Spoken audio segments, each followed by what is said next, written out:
many of you know me, but for the new people who are going to join us now that we're recording, I'm a nutritional scientist, integrative oncology practitioner. What does that mean? I specialize in cancer and working with cancer patients, and I'm really passionate about using diet, lifestyle, and changes that we can make easily to change our health and well-being and reduce our risk of disease.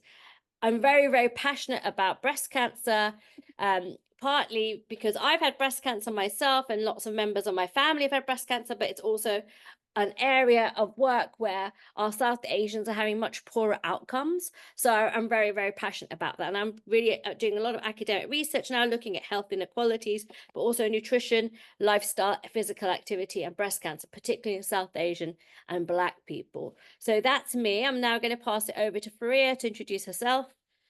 Hello, everyone. Thank you so much for joining us today.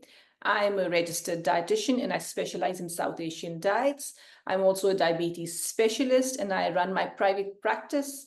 Within my private practice, I would do online consultations, I do webinars, I do talks. I also like to call myself a social media dietitian because I've got a huge following across 99 countries all across the globe.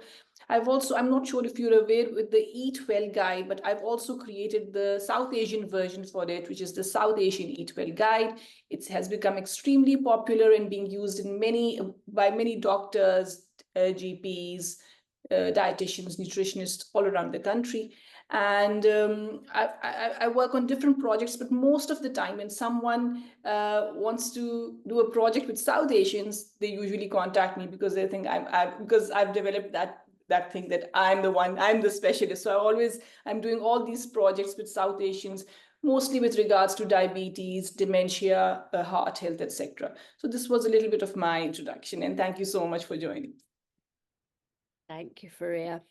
So we're going to start first talking about breast cancer and risk factors, and then we're going to move on to kind of the link with type 2 diabetes, and then what can we do? And Fareeha is going to talk about type 2 diabetes and the risk factors and some of the issues that can occur from having type 2 diabetes, and then what can we do together to reduce our risk of breast cancer and by managing type 2 diabetes.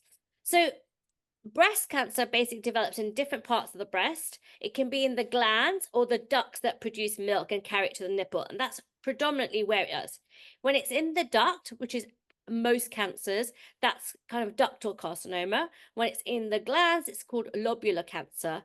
And it's something that's a little bit more rare. Maybe 10 to 15% of cancers are lobular. We know that hormones can influence whether the development and growth of some breast cancers, not all, but actually about 75 to 80% of breast cancers are hormone dependent. That means that estrogen or progesterone can make the tumors grow. Now, historically, we had a very low risk of breast cancer. It was much lower than the white population. But since 2005, we actually have an increased risk of breast cancer. And whilst we are we also have poorer outcomes. So we're trying to understand why. There's another very, very, very good researcher called Toral, and she's looking into understanding why is it that we're now getting so much more breast cancer in our communities, and what can we do about it, and what are the things that have changed. One of the things that we're thinking is that our lifestyles really changed from our traditional lifestyle to our kind of the UK kind of lifestyle. So we're having children later, we're drinking more alcohol and things like that. And I will talk more about that in a minute. So what are the lifestyle risks for breast cancer? There's things that we can't change that affect our risk of breast cancer. So age. Most people have breast cancer, that's over 85%, develop after age 50. I was an anomaly. I had breast cancer at 29, but that's not normal. Being a woman, that increases your risk of breast cancer. That's something that people don't think about, but men do get breast cancer, but obviously we have more breast tissue, so we're more likely to have breast cancer. Things that we can't change. If you're greater weight at birth, that can increase your risk of breast cancer, and being taller. So those are things that we can't change. Things like our family history and genetic mutations. So we have lots of families which have a higher risk of breast cancer. My own family is one of those, where my mother's had breast cancer, my mussy, my mom's sister, and loads of my mom's cousins. And there's something that could be inherited.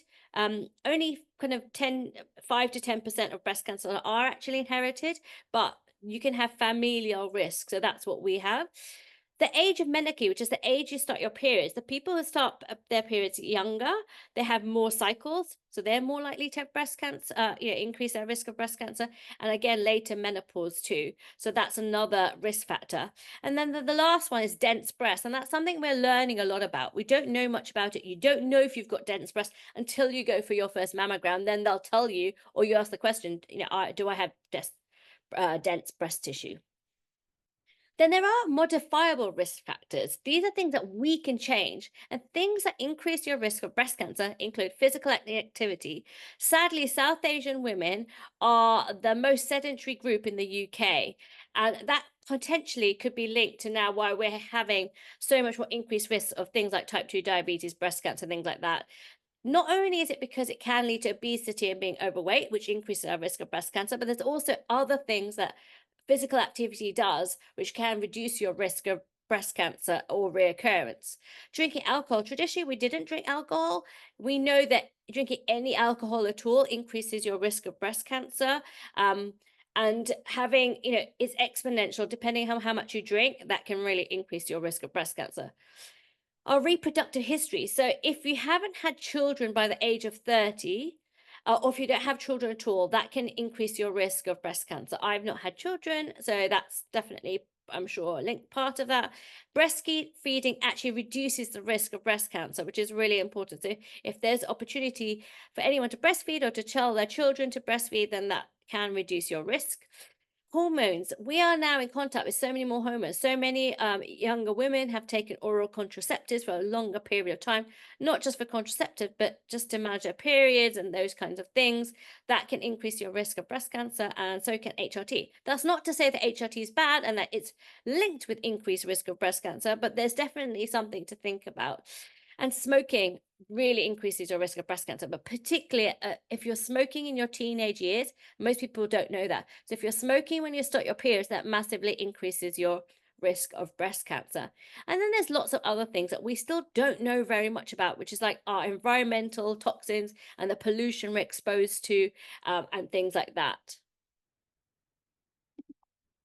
So breast cancer and diabetes, most people don't really know that having breast cancer, type 2 diabetes can increase your risk of breast cancer by up to 20%, particularly in postmenopausal women. In all women overall, it's between 20 to 27%. And why is this? This is about insulin resistance. When we eat, our body releases insulin to process and metabolize our food. However, as we get older, as we have less muscle mass, and as our bodies and our pancreas doesn't work so well, we can become insulin resistant, which means our body needs to release more insulin for it to process our food. What we are starting to understand is when we have insulin resistance, which can happen when you're older or with type 2 diabetes or being inflamed, that leads to lower levels of estrogen, which can increase the risk of these breast cancers or hormone dependent cancers such as endometrium and ovarian cancer too. Don't worry too much about this, but it's just a good diagram. What we also know is that if you have an imbalance in glucose metabolism, it increases the risk of breast cancer, and it can also impact if you have been diagnosed with breast cancer, it can increase the risk of side effects and issues with your breast cancer treatment. We know that if you're diabetic, you'll have this higher likelihood of developing breast cancer. But so what we need to do is understand what we can do to manage your type 2 diabetes, but also to even before anyone's got diabetes, if you've got pre-diabetes or you're a little bit insulin resistant, we really want to learn to manage that, particularly because in the South Asian community, and I know Fareeha will talk a lot about, we're up to 6 times more likely to have type 2 diabetes than the white population. So then we're going to be increasing our risk of breast cancer. And we know that if you're diabetic or if you have this kind of insulin resistance problem, your outcomes for breast cancer once you're diagnosed are actually worse too. So it becomes really important to manage your type 2 diabetes and your insulin resistance. So if we have poor glycemic control, what does that mean? It means that our body doesn't know what to do when we eat food. When we eat any food at all, it breaks it down into glucose and metabolizes it. However, if our pancreas isn't working well, we're insulin resistant, our body can't metabolize our food very well. We're likely to put on weight and we're likely to put on that weight as body fat around our tummies, which is actually worse for our organs, but it can also mess up our metabolisms, and it can cause inflammation. Now, that inflammation can cause DNA damage. That means that all our cells have DNA, which is like the little recipe book of what makes us, and that can be damaged, and that can cause cancer in the long run. So we need to be really careful of our glucose metabolism, because if we don't look after that, then it can lead to tumor growth.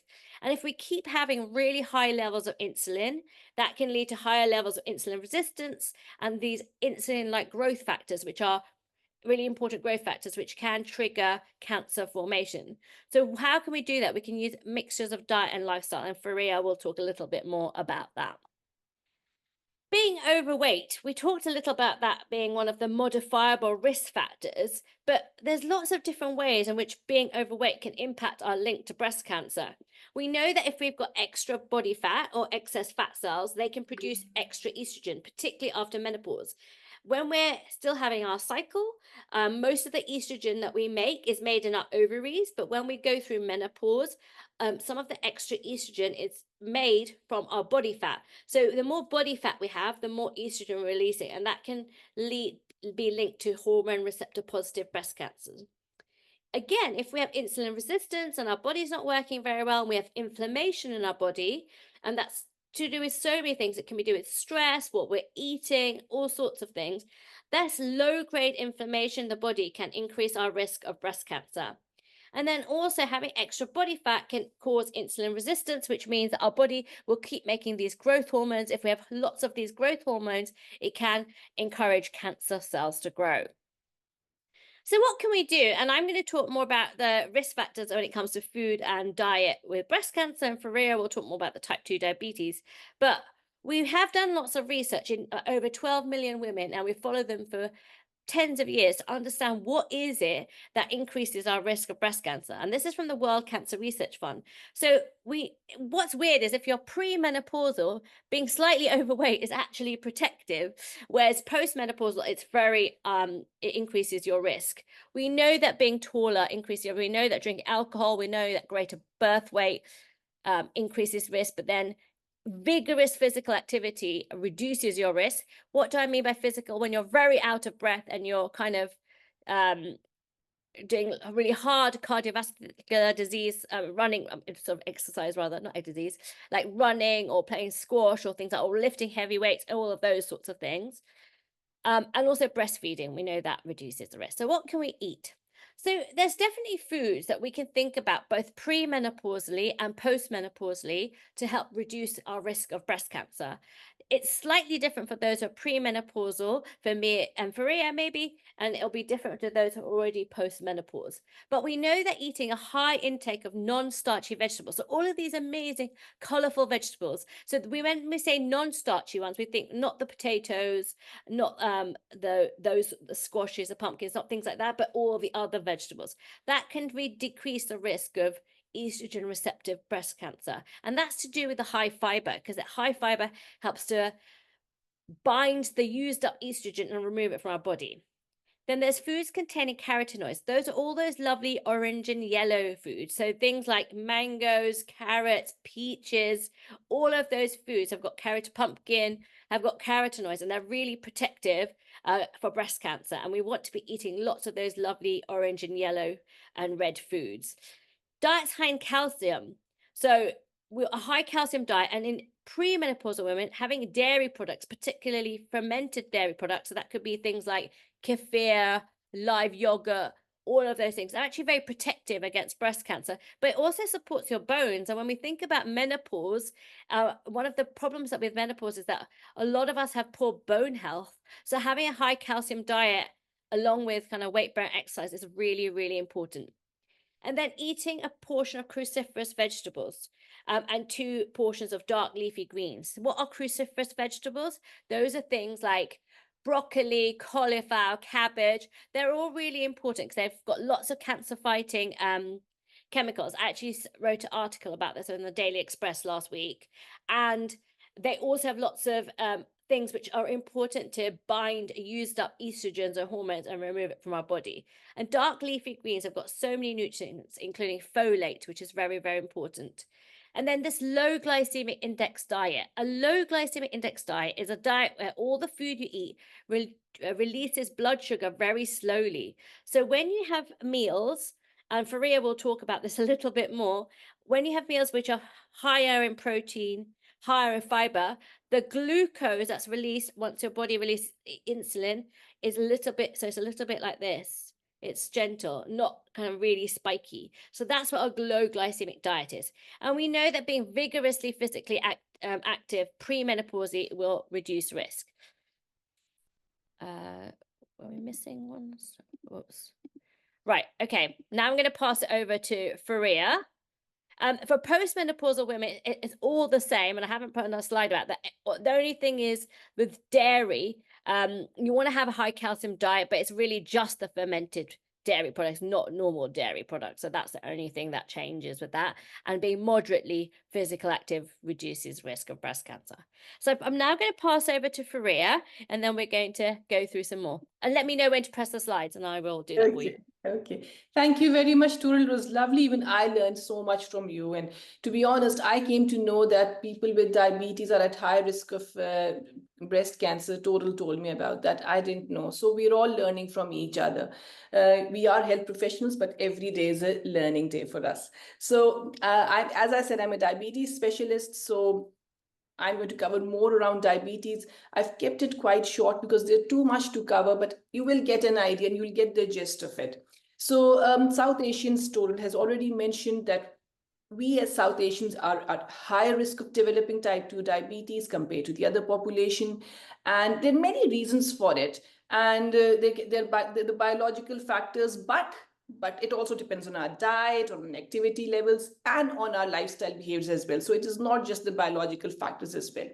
We as South Asians, we're more insulin resistant compared to the white populations, even at younger ages. And when we talk about the BMI, we become insulin resistant. South Asians become insulin resistant at a lower BMI.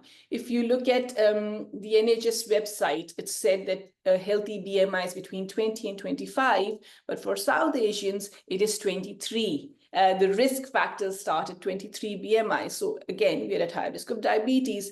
Again, with what happens with South Asians is that we tend to store fat more around our waist. And the more the fat around our waist, this means that all our important body organs are in this area. So our liver is here, heart, everything is here. And when we start storing fat around these areas, again, brings us at higher risk of diabetes. As I said earlier as well, so it's not just these factors. I believe that South Asians, there's the diet side of it, there's Sorry. the side of it, no, that's fine. And so many other factors as well. Hang on, let me. Cultural factors. Yes. The other thing is which I can talk on and on about, but the thing is that with us there is this social stigma around it as well. So if someone has got diabetes, we're trying to hide it, and it is in all health conditions, in cancer and whatever I take out, we've got this social stigma around it. We've got language barriers as well. So many South Asians can't speak the language, therefore they're not getting the accurate information around diabetes, the attitude, the myths ingrained within the South Asian communities. So all of these factors together put South Asians at higher risk. Can you please change the slide? Thank you, Toral. Now, a little bit on numbers. In 2010, it was estimated that 388,000 South Asian people have type 2 diabetes. But I always think that this is the only number we've got, and it's 2024 now. So imagine what the numbers would be looking like now. We don't know. I hope they're not high, but it seems that the numbers are way higher than 388,000. Toral already mentioned that South Asians are six times more common, 6 times more likely to have diabetes as compared to the white population. But when we talk about South Asians in UK, we are referring to people from India, Pakistan, and Bangladesh. However, there are many other countries within the South Asian belt as well. But because these communities are found more in UK, that's what we're referring to. the high prevalence of diabetes indicates that South Asians may also face an increased risk of breast cancer. So obviously, if the diabetes numbers are high, as Total mentioned, that people with diabetes will have high risk of breast cancer. Of course, the numbers will be high then. So again, how? By lowering the risk, we can also reduce the likelihood of breast cancer. Can you please change the slide? Thank you, Total. Now, yes, so one is that South Asians are at high risk of getting diabetes, but then there is so much research to show that the management is very poor. I'm using the term poor. I shouldn't be using the term poor. It's not well managed. I was once said that it was taken, they didn't like it when I said that the management is poor. So what I'll say is that South Asians are unable to manage their diabetes properly. And then again, there's so many other factors. There is evidence to suggest that diabetes management may lead to 53 to 63% reduction in complications and a 46% reduction in mortality if it is managed properly. South Asian studies suggest that South Asian newly diagnosed with type 2 diabetes have higher prevalence of complications, again, compared to the white communities. Why is that? Because we're not looking after ourselves. The South Asians are getting more complications, higher mortality rate, more of the microvascular and macrovascular complications. So everything, because once you've got diabetes, then you're at high risk of all these health conditions as well. Can we change the slide? So, and why is this happening? Sometimes, when I'm working with my South Asian clients, this is something which I come on day-to-day basis. I have gone through this. I know this is what is happening, is that there is very poor understanding. People our South Asian communities do not understand that how I don't want to call it dangerous, but how many, we are at so many risks. We have so many risks of so many health conditions if we've got type 2 diabetes. So there is very less knowledge, very less awareness. And hence, that is why we're doing these webinars, we're doing these talks to get this message across. They do not give much attention to, and this is the research saying, this is not me saying, this is the research saying that medications are given to South Asian communities. They're not having them. They don't consider diabetes as a chronic condition. And they will not change their lifestyle as well. And there is very simplistic understanding of diabetes. They call it sugar. I'm sure most of you know, many people within my family, when they got diagnosed with diabetes, they said that, oh, I've been diagnosed with sugar. So they use the term sugar for diabetes, which in itself, can create so many misconceptions and confusions, because it is not about sugar. There's so many factors involved. Many see diabetes diagnosis as another symptom of old age. Oh, I'm old. It had to happen. That's why. So there's so many reasons because of all these factors, and this is where why am I going through these? Because I want to educate you and everyone else that you have to be aware of these. You should know that it's not just sugar. You should know that it's not just the old age. We should move forward, and this is what will help us to manage our diabetes better. Can we change the slide, please? Then we've got these fatalistic beliefs as well, that this is something which was already, it was in my destiny. And this is the key theme, that this was meant to be. Oh, I'll eat anyway. I'm going to die one day anyway. So let's go have a big meal. Just giving an example. This is how South Asians talk.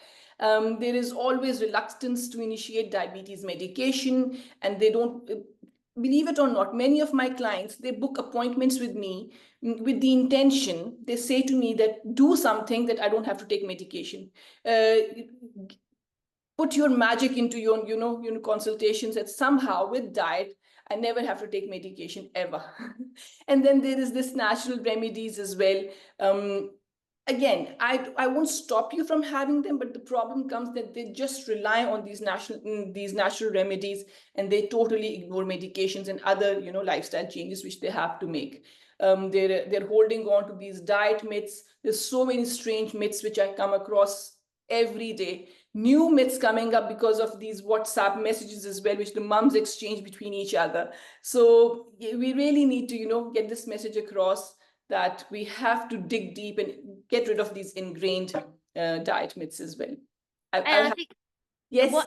the WhatsApp groups are so amazing for spreading misinformation, but we're trying to use them to spread the right information. So last year when we did our breast cancer campaign, first ever fully clothed campaign for South Asians, we used WhatsApp to share it, because actually it was like, how can we ask people to start checking their breasts and actually start talking about it? So WhatsApp is a really big tool for our community. It can be used in a very positive way. You're absolutely right. But the my mom sends me the WhatsApp messages, and oh my God, I'm like, please don't reshare it. This is completely wrong information you're giving me. But you're so right. We as health professionals, as you've done it, we can use it as a tool to spread awareness rather than all these. We are far behind than all these people, isn't it?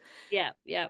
Then the other thing is our dietary habits. The traditional South Asian diets consists of high saturated fat, sugar, salt. Many South Asians are unaware of the link between a healthy diet and a good glycemic control. So you're having more sugars, you're unable to control obviously you're not able to control your sugar levels, more saturated fat, salt. Again, home cooking is central to the culture. Traditional methods are used with less flexibility to change. Recipes are often passed by other family members, and therefore there's a sentimental value to it as well. And when you have to deal, when I do these consultations, it's really, sometimes it can become really sensitive if we ask them to change certain recipes because that has come from the grandma or the great grandma. And the boss of the house is the woman, and she cooks for the entire family. So it also depends on the lady of the house as well. But most of the time, what's happening with these ladies is that we're trying to please our husbands, we're trying to please our sons and children, and all. So we put lots of ghee and oil in our, meals, hearty meals, and we won't change the techniques even if we discuss, tell them that you need to change your methods and all. No, but my husband likes it this way and my son likes it that way. This is how it goes. And then the portions are really big, and most of the focus in South Asian meals is carbohydrates, which is the rice, bread, roti, chapati, and all, and butter and ghee as well. Can we move to the next slide, please? So just a reminder that managing diabetes through diet can reduce the risk of complications. So there's so many. The thing is, I don't want to put a dismal picture there, but the diabetes, you're at risk of heart attack. With diabetes, you're at risk of stroke. With diabetes, people get amputated. With diabetes, people can get blind. So there's so many things happening, and these are just a few of them I mentioned. And that's I try not to mention them because this is the dismal picture side of it. But then again, something which we need to know about. And then if we're managing it well, we can reduce the risk of all these complications. Managing diabetes through diet will also reduce the risk of breast cancer. So diet and lifestyle can play a massive role. Now, here what I've done is I was thinking how to put these slides up because there's so much information when we talk about diet. Like on this slide, I've got just one presentation on just this one slide. So there's so much to cover. But just if someone from today can take few tips and make changes if they want to adopt a healthy lifestyle, or if they have diabetes and they want to manage it well, I think these points will make a big difference. So I've just put up there the diet to manage diabetes will reduce risk of diabetes complications, diet to reduce risk of breast cancer. Both will go hand in hand together. The first thing is that when sometimes people think that they've got diabetes, or if they want to eat healthy, they will completely cut down carbohydrates. So carbohydrates are your bread, rice, pasta, potato, chapati, poha, idli, dosa. All of these have carbohydrates in them.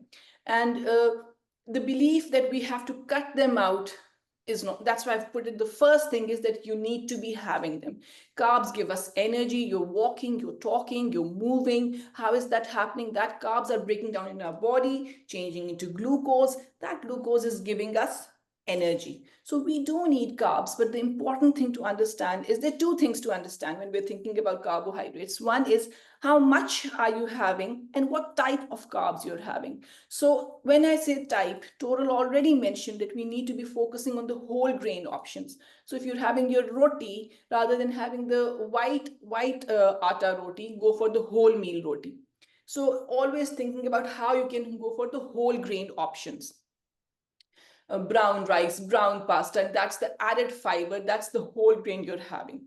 The second thing which I said was the portion sizes really matter. What happens is that within the South Asian meals, we're just having it's not that you should not be including carbs, but it's about creating a balance. So if you're having carbs, make sure that there are other things on your plate as well. So if your plate is balanced, automatically the amount of carbs which you're having will reduce. So thinking about your portion sizes for your carbohydrates as well. As I've mentioned in the last line, that watch your overall intake of portion sizes, which can be easily achieved if the focus is on balanced meals. And this will come clear in the next few slides as well. And I just want to point out, this is from the Yes. South Asian Eat Well Guide, the BDA. And we didn't have this till 2021, which meant any dietary requirement and nutritional kind of recommendations were very much based on the white population, which did not help us. And it's really important. And I've done a Mediterranean diet for the South Asian community too. So all of these things together are so important, because then we can actually have recommendations which are important for our communities. Yes, yes.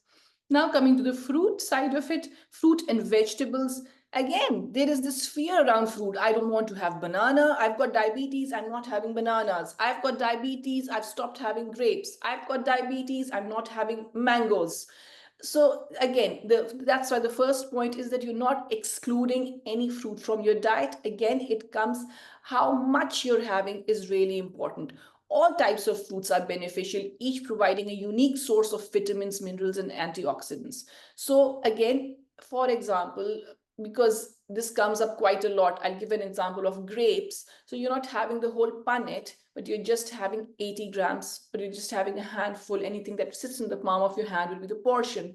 So handful of grapes, handful of cherries, handful of berries, not the big banana, the small banana. So you're always mindful of the portion sizes and not just cutting them out from your diet. Aiming to have at least 2 to 3 portions of fruit in a day and spreading them out. So if you're having 3 portions of fruit rather than having them in one go, because if you're having them in one go, all of a sudden they will break down in your body and can give you a sugar spike. But if you're spreading them out, you're having 3 portions in 3 different times, the sugar release will be slower and your sugars won't go spike up. Again, the last one is think fiber. Whenever you're preparing your meals, always ask yourself that have I added enough fiber? With fruit and vegetables, how can you increase the fiber? They're already high in fiber, but how can you increase the fiber? The skins. The more the skins, so if you're having your kiwi fruit, for example, many people won't have kiwi fruit with the skins. You can have it with the skin, and that is the extra fiber which you're having. So think fiber, 2 to 3 portions, and watch the portion sizes. And one of the other things I hope you don't mind me adding is, like, No. for having these carbohydrate foods, sometimes things like potatoes, if you cool them and then reheat, Yes. it increases your resistant starch, that it increases the fiber. So Yes. that's a really good way of reducing how slowly the blood sugar is released. And I think that's important. Even rice, any of the Pasta. yeah, Yeah. anything that's been cooled and reheated safely, of course, can Yes. also increase the resistant starch of fiber. And that means your gut bacteria will work on it, will enjoy it much better. And there'll be slow release, definitely slow release. Yes. Can we please change Yeah, this? just moved vegetables. Oh, I've come to it didn't register in my head. Okay. As far as vegetables are concerned, I've again put the first line, do not exclude vegetables from your diet. The reason why I've put this is this is from my own personal experience, because when I used to say to my clients and patients that include vegetables in your diet, they always used to assume that I'm talking about including salads. Salads, and many of them didn't like salads, and they just didn't have them. Then they would just have their dal roti and salan roti. And so the thing is, vegetables in any shape and form will count. So if you're having your, sambar, if you're having your, curry, or if it's boiled, or if it's steamed, or it's stewed, whatever, in whatever shape and form, you need to include your vegetables. And they are extremely high in fiber. Again, if you're having them with the skins, like Total talked about potatoes. So if your potatoes have the skins, if you're cooking them with their skins, then there's more fiber going in, then the release is even slower. So again, any type of vegetable will count. Don't worry too much about the cooking method. I agree that when you cook them in the form of a salan, which we do, you will lose nutrients, but you'll still get the fiber. So we recommend that as long as you're having vegetables, don't worry too much. The diversity of vegetables will make a difference. The variety will make a difference. And go with the aim that in both my meals, I'll be having half a plate of vegetables. So if my lunch, if I'm having a sandwich in my lunch, perhaps I can have a salad. If at night I'm having a proper meal, I can have my vegetable in the form of a curry or sambar, or any in any shape and form, but making sure that you've got vegetables in both your meals. I've put the think fiber again in the end because I cannot stress enough that keep on thinking. I always say to my clients that look at your plate. When you formulate your plate, ask yourself that, have I added enough fiber? Is there enough fiber in my plate? Am I having wholemeal bread? Am I having wholemeal roti? Have I added vegetables to it? I'll talk about the protein side of it, but lentils, pulses are also giving you more fiber as well. And we'll go to the next slide for that. Or first the dairy, and Toral also mentioned about the dairy, but again, there is fear around dairy, so do not exclude dairy from your diet. It will be milk, yogurt, cheese. But when I'm speaking to South Asian communities, you're also thinking about adding paneer and lassi. And again, the belief that once I said to someone that have paneer, and they were like, oh, really? They were really surprised when I said that you can have paneer as part of your, dairy. And they were like, really, can I? And I was like, of course you can. So your lassi, paneer, all will count as your dairy. Why do you need to add dairy?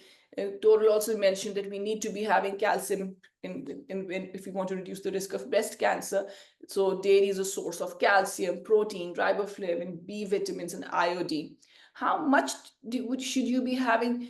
I think most of us are not getting enough of it, but at least aiming to have 2 to 3 portions in a day, and again spreading them out. So a glass of milk, a small pot of yogurt, 30 grams of cheese, and it can be milk, it can be yogurt, milk, cheese, it can be cheese, absolutely up to you, but at least make it a name that you have, including 3 portions of dairy in your diet as well.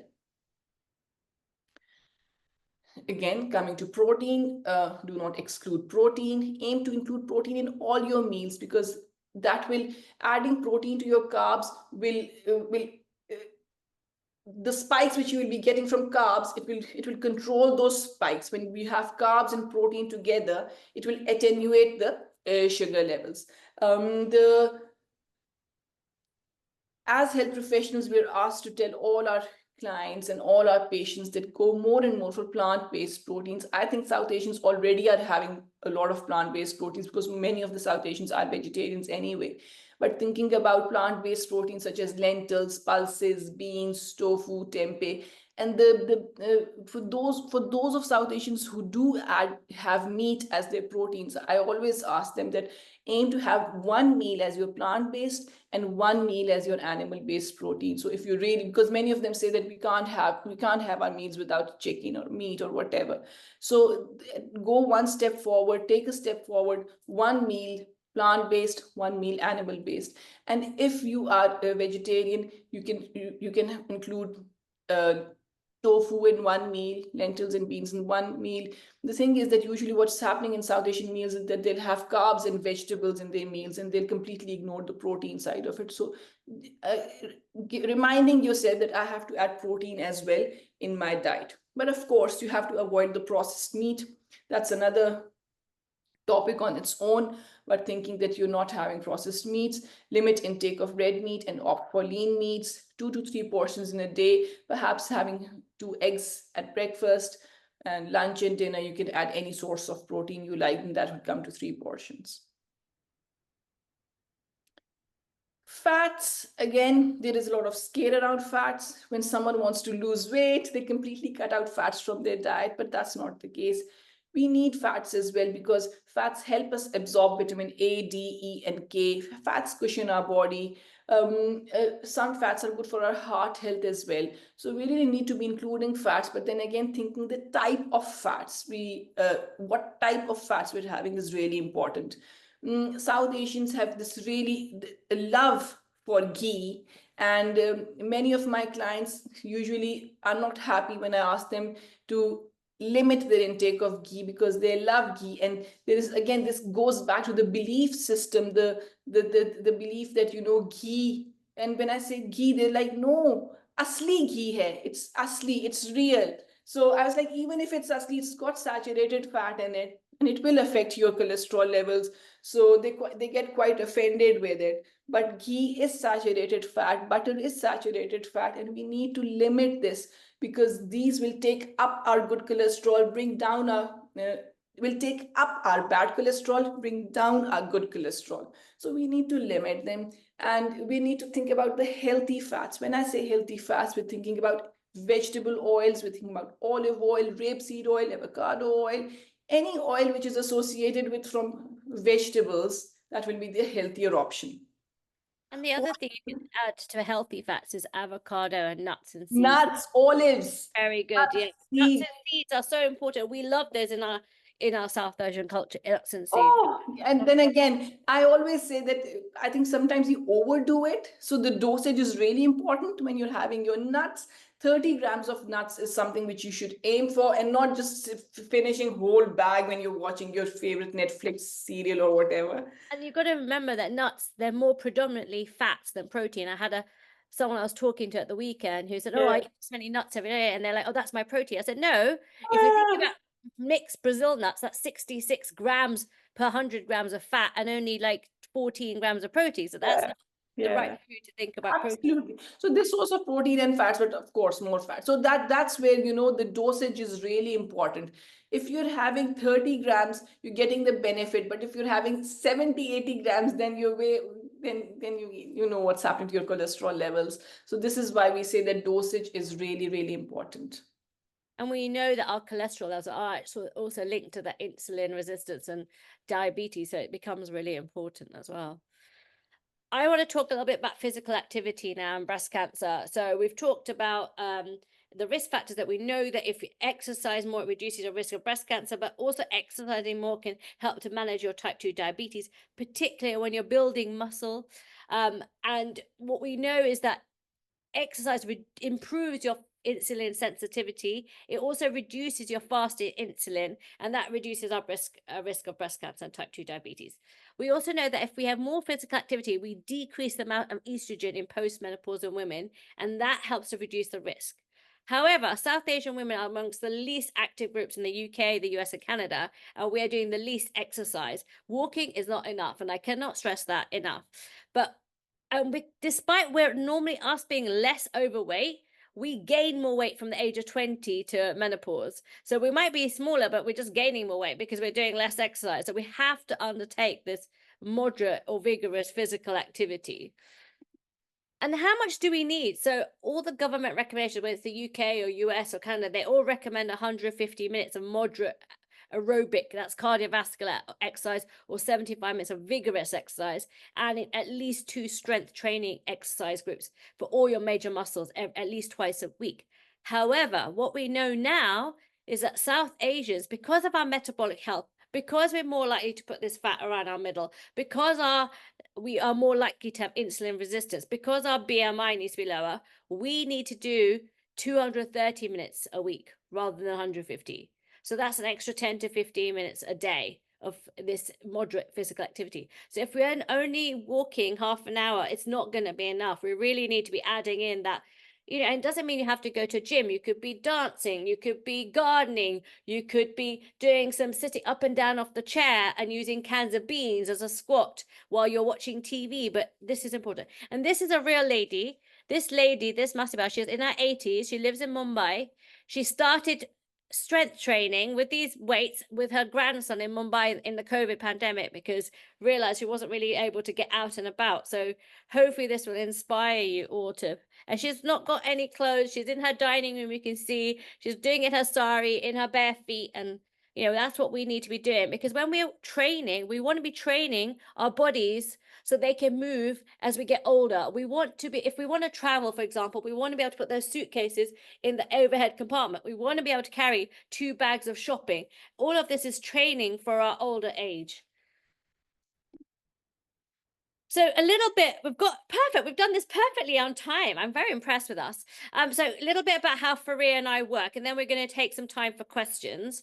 So I do work with breast cancer patients, to help reduce the risk of breast cancer or any other cancer, actually, and to optimize your health using integrative health, which means looking at your holistic health, not just your nutrition and your physical activity, but also your the toxins, your stress levels, your sleep. Sleep's so important. What we know is that if you aren't sleeping very well, that increases your ghrelin, which is your hunger hormone, and makes you more hungry for fatty, sugary foods. So then you're more likely to put on weight, and it affects your type 2 diabetes and breast cancer. So those are the ways I work. So I work with anyone who's had breast cancer. I have a course for breast cancer patients, but I work with lots of other patients. And then Fareeha is going to share more about how she works.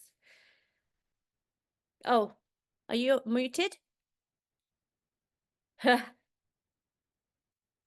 Sorry about that. Can you That's hear me? okay. Yeah. So I've already mentioned about what I do, but yeah, I offer online consultations, and these consultations just for South Asians. So that's my niche, and South Asians across the globe. So believe it or not, but one day my consultation will be someone in States, the other day it will be someone in Dubai, and the other day someone in South also. It's like all around the globe. But the consultations are around weight loss, around diabetes management, cholesterol, hypertension, a lot to do with. Sometimes I get many appointments on menopause as well. Sometimes just people want to feel better, feel healthier, they'll book appointments with me. I've also currently started a program called the DESA, which is the Diabetes Educational Program for South Asians. And I've done the 2 cohorts running at present, and the 3rd cohort will start in January. And it's really popular because obviously it's a 12-week program, 6 weeks we've got online sessions, the other 6 weeks we're constantly on WhatsApp messaging, sharing images and views. And so by the end of the 12 weeks, they're totally trained how to manage their diabetes. And I'm also developing a new program just focused on polycystic ovary syndrome, just for women, South Asian women. Just today I was working on one of its module, but hopefully I'll be starting that program, that we're launching it next year as well. So I just thought I'll let you know, if you know someone with diabetes or with PCOS, they can always get in touch. Yeah, and just to add that I've also got a specific South Asian module for the breast cancer course. And when I work with South Asian breast cancer or even any cancer patients, and I'm starting a prostate cancer one next year. So I'm going to stop sharing so anyone can ask questions, and just feel free to unmute yourself and ask any questions. Only a lot of people didn't turn up, but that's okay. We've got some people. Yeah. And if you're not comfortable asking, you can just put the The questions. chat. Yeah, we can put in the chat and I can read those on the chat as well. Fareeha, where can we get your book?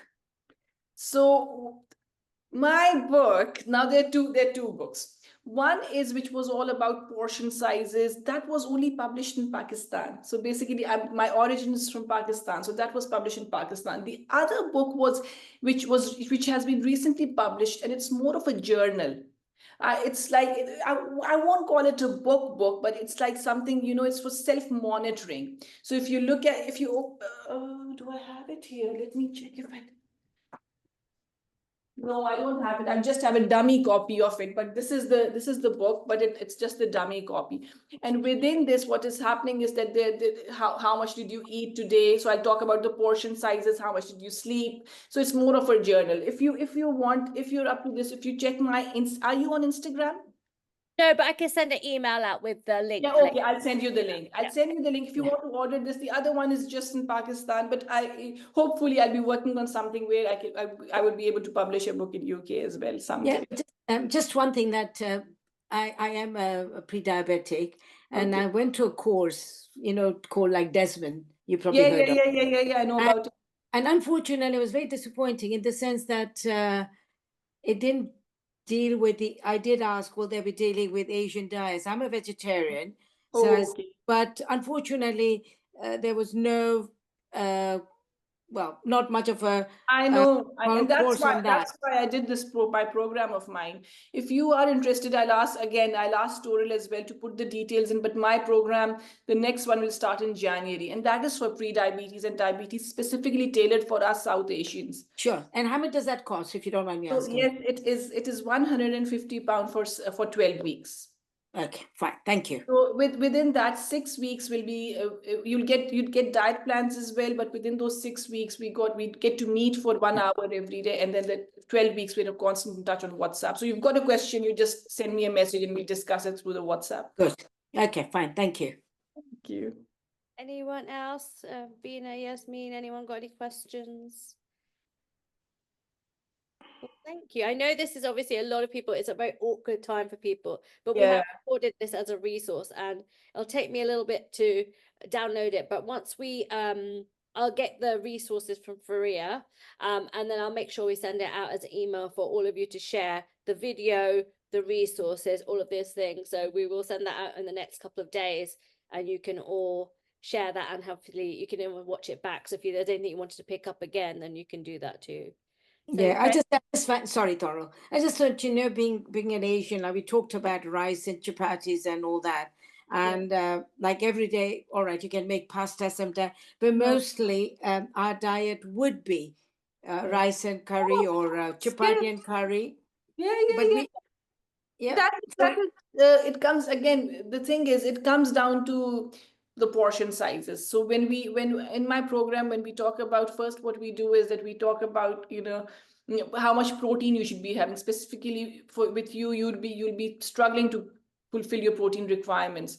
But then again, we will talk about that. But then again, with your roti and chapati and with your rice, how much you should be having in all your meals. So that is really important. Yeah.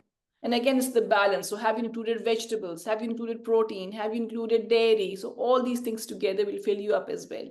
Yeah, I have a side salad every day. Oh, that's brilliant. And I have 3 types of fruits every day. Oh, brilliant. You're there then. You're already doing the right things. Yeah. Thank you. A bit more protein. Yeah, I take eggs, Toral, and obviously cheese. Yeah. Yogurt, lassi. Yeah. Any other questions? I think with vegan people, it becomes even more difficult. With vegetarians, I still am able to fulfill their protein requirements, but when it's vegan, it becomes really tough, really hard. I think tempeh is like the saving grace because it's so low in carbs and high in protein. The thing is, totally what happens with South Asians is that they won't try it. I'll ask them to have tofu. I'll have the nay. We'll have our own. So it's really difficult. I did try.